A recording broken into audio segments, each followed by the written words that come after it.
বাংলাদেশের সবচেয়ে বেশি আক্রান্ত মব ক্রাইসিস, সারা ওয়ার্ল্ডে বাংলাদেশের অবস্থান কোথায় গিয়ে দাঁড়িয়েছে? মবকে নিয়ন্ত্রণ করা যায়নি রাজনৈতিক দলগুলোর অসহযোগিতার কারণে। নির্বাচনকে উৎসবমুখর পরিবেশের জায়গায় বাংলাদেশকে নিয়ে যাওয়া সম্ভব হয়নি। ভোটের মধ্য দিয়ে কিন্তু অন্তর্বর্তী সরকারের মেয়াদ শেষ। পরবর্তীতে কি হবে সেই দায় দায়িত্ব অন্তর্বর্তী সরকারের উপর বর্তায় না।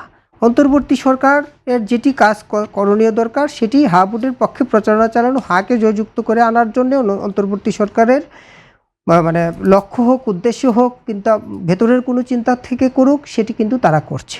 মূল কথা হচ্ছে যে এখন বাংলাদেশের রাজনৈতিক প্রেক্ষাপট যেটি তৈরি হয়েছে, নির্বাচন প্রেক্ষাপট তৈরি হয়েছে, সেতে মনে হচ্ছে যে জাতীয় নির্বাচনের চেয়ে গণভোটকে প্রাধান্য দেওয়া হচ্ছে বেশি। গণভোটটি সামনে চলে আসছে। আপনি 17 বছর পর একটি free, fair, credible and participatory ইলেকশনের কথা বলছেন। আপনি বলছেন যে এটি একটি রেকর্ড নির্বাচন হবে বাংলাদেশের ইতিহাসে। সেই জায়গায় দাঁড়িয়ে আপনার নির্বাচনকে মুখ্য হিসাবে দেখা উচিত। স্যান্ডেলিনা সো, রূপচর্চায় আভিজাত্য।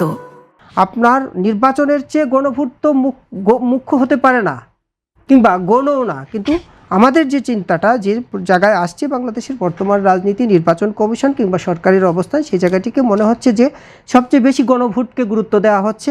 একটি সুন্দর সুষ্ঠু নির্বাচন করার ক্ষেত্রে আমাদের সামনে যে ধরনের প্রতিবন্ধকতা রয়েছে, যে ধরনের সংকটগুলো রয়েছে, আইনশৃঙ্খলা পরিস্থিতির অবনতি, ফুড ক্রাইসিস আছে বাংলাদেশের সামনে, ইকোনমিক ক্রাইসিস আছে বাংলাদেশের সামনে, জব ক্রাইসিস আছে, lot of crisis, mob crisis. বাংলাদেশের সবচেয়ে বেশি আক্রান্ত মব ক্রাইসিস। সারা ওয়ার্ল্ডে বাংলাদেশের অবস্থান কোথায় গিয়ে দাঁড়িয়েছে? আমরা নানান কথা বলছি যে অমুক সরকার ভালো ছিল না, তমুক সরকার ভালো ছিল না। আপনি তো সংস্কারের জন্য আসছেন, আপনি তো জঞ্জাল পরিষ্কার করার জন্য আসছেন। আপনি কি পেরেছেন সেই জঞ্জাল পরিষ্কার করার জন্য? সেই গ্রহণযোগ্যতার জায়গাটিতে কি আপনি নিজেকে নিয়ে যেতে পেরেছেন শাসন ব্যবস্থাকে সুন্দর করার জন্যে?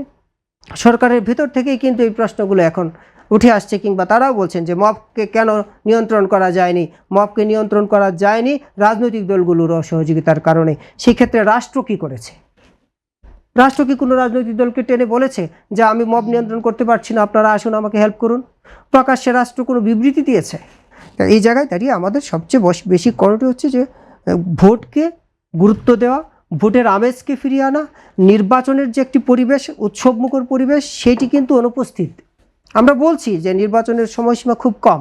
21 তারিখ প্রতীক বরাদ্দ হবে, 22 তারিখ থেকে আনুষ্ঠানিক প্রচারণা হবে। আমরা এর ইতিপূর্বে যতগুলো নির্বাচনের যে পরিসংখ্যান যদি দেখি, যে অন্ততপক্ষে 3 মাস আগে থেকে গ্রামে, পাড়া, মহল্লায় কিন্তু নির্বাচনের একটা বিরাট আমেজ বিরাজ করত। সে জায়গা থেকে নির্বাচনকে উৎসবমুখর পরিবেশের জায়গায় বাংলাদেশকে নিয়ে যাওয়া সম্ভব হয়নি। সেটি কেন সম্ভব হয়নি? সেই উৎসবমুখর পরিবেশটা নিয়ে যাওয়ার জন্য সেই চিৎকারটা করতে হবে। রাষ্ট্রকে সেই তাগিদ দিতে হবে, কমিশনকে সেই দায়িত্বটুকু দিতে হবে। গণভোটের পাশাপাশি এই ভোটটাকে সবচেয়ে গুরুত্বের সঙ্গে দেখা উচিত।